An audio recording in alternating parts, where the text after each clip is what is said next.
Chapter 63, in which our hero adds failure to signal lane change, a €135 fine, to his ever-growing list of misdeeds. Green, I want to congratulate you in person, so don't get killed, okay? I'm not planning on it, I said. Yeah, Fitz said, but there are like 600 cops and a mini-tank outside your hotel, and they're about to raid... Wait, you're in a car, aren't you? You sneaky bastard. Yes, we're in a car. Congratulate me for what? For telling Sadie Evans what you should have told her 12 months ago. Wait, how'd you know about... Sadie, she had you on speakerphone and live-streamed your entire call on Facebook. 4 million people were watching. Green, it was amazing.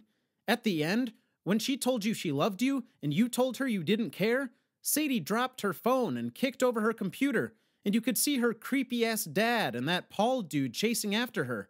They'd been there the whole time, probably telling her what to say. It was beautiful. Dude, why didn't you ever tell me you hated Sadie so much? Because you told me you didn't want to talk about her. And I'm a good friend, so I didn't talk about her. Fair enough, I said. So I'm guessing you and Ice-T are a thing now since you basically made a sex tape. Who the hell is Ice-T? Parker. Everyone at school started calling her Ice-T because she's a cop killer. She's not a cop killer, I said. She shot at one cop. Just one. On accident, and he's fine. And a picture in bed is not a sex tape. Garland looked my way, and I preemptively told him to mind his own business. Whatever, Fitz said. I'm happy for you, Green. Now don't get killed, because the OPPs say they're going to protest your funeral if you do. I didn't have it in me to tell Fitz that Parker Hathaway and I were not, in fact, a thing, and that she was currently en route to Belgium with what was left of my heart. So I just said, I'll try not to, and hung up. Garland and I drove a few minutes before the silence got to me, and I snapped, Parker and I didn't make a sex tape, okay? She posted a picture of us in bed to make Sadie jealous. Oh, I know, Garland said. I saw the picture on the news while you were at the church. I laughed and shook my head. This fame thing had definitely gotten out of control. Besides, I said, Parker didn't like me. Not that way. Is that what she said? Garland asked. In as many words, I said. Bullshit, the old man said.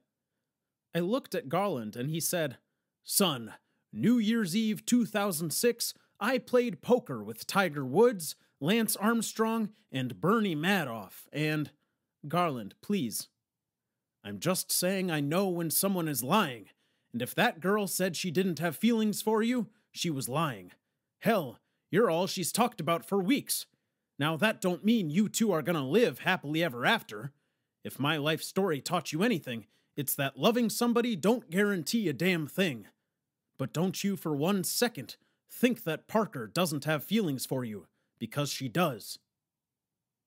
Maybe Garland was right, but I didn't really want to talk about it with him.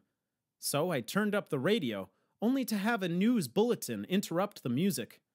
A news bulletin that mentioned our names. What the hell are they saying? Garland said. Shh. I heard something about Saint-Lô, and Paris, and a Porsche. Then we drove into a tunnel and the radio cut out. They know we're going to Paris, I said, and they know we're in a Porsche. Not good, Garland said. We've got to ditch the car. In a tunnel? No, not in a tunnel. Okay, but where? I asked, because the tunnel we'd entered was turning out to be the longest tunnel in the history of tunnels. Just drive, fast, Garland said. So I did, passing cars and weaving across 3 lanes like I was playing Grand Theft Auto. Then we saw the literal light at the end of the tunnel, and Garland said, Now look for an exit, before he shouted, There! And grabbed the wheel, and we cut across 2 lanes of slow merging traffic, skidding the wrong way down a one-way connector, and slid to a halt next to a tree on the edge of the River Seine. What the hell? I shouted. But the old man just laughed and said, "Who says you can't find a parking spot in Paris?" Then he slapped my knee and said, "Now come on, before some good Samaritan calls the police thinking we're hurt." He was out of the car and moving, and I climbed out and tried to follow, but my legs were wobbly after our most recent near-death experience. "Metro's this way," Garland shouted back at me, and I hurried to catch up. We speed-walked the 2 blocks to La Défense station, which housed a train station, a shopping mall, and our metro stop, and as we stepped into the station, the all-too-familiar roar of European sirens filled the air. "We need 2 tickets, son," Garland said, as we stared at the huge map of the Paris metro. "Okay, but to where?" "Sacré-Cœur." "I know that, but what metro stop?" Garland stepped closer to examine the map and said, "Abbesse looks close. Get us there." I stood in line at a ticket machine, and when it came my turn, it took me several minutes to figure out exactly how to buy tickets, mostly because I'd selected Dutch as my language and couldn't figure out how to change it. And just as the annoyed sighing from the line behind me grew deafening, the machine spit out 2 tickets, and we were off down the stairs to catch our train. I picked up a metro map and read it as we descended the stairs. Looks like we take line 1 to Concorde, then switch to line 12 and take that to Abbesse. "I'll leave you in charge of that," Garland said, as we reached the platform packed with rush-hour Parisians trying to get home. "We shouldn't stand next to each other on the train," Garland whispered. "Someone might recognize us." "Okay, but we can't lose each other," I said. "Stay close enough to keep eye contact, and remember, it's line 1 to Concorde, line 12 to Abbesse." Garland moved a few steps down the platform, and a train arrived stuffed full of commuters. There was a push from in front as hundreds of people exited the train, and a push from behind as everyone on the platform tried to get on board at once. I fought my way inside, and the crowd pinned me against the far wall of the train, where I couldn't see Garland, or anything, except the apparent vacationing sumo wrestler wedged in front of me. The train began to move, and at the next stop, people poured on and off, but I never caught a glimpse of the old man. 11 stops later, I exited at Concorde, but Garland wasn't there.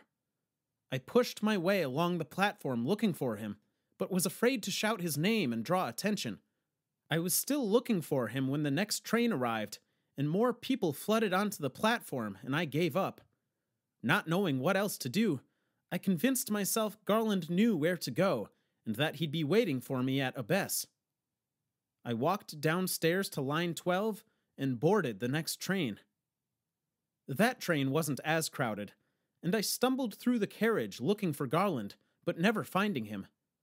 However, I did find a heavy dose of paranoia after noticing our photographs on the front page of a newspaper on the floor.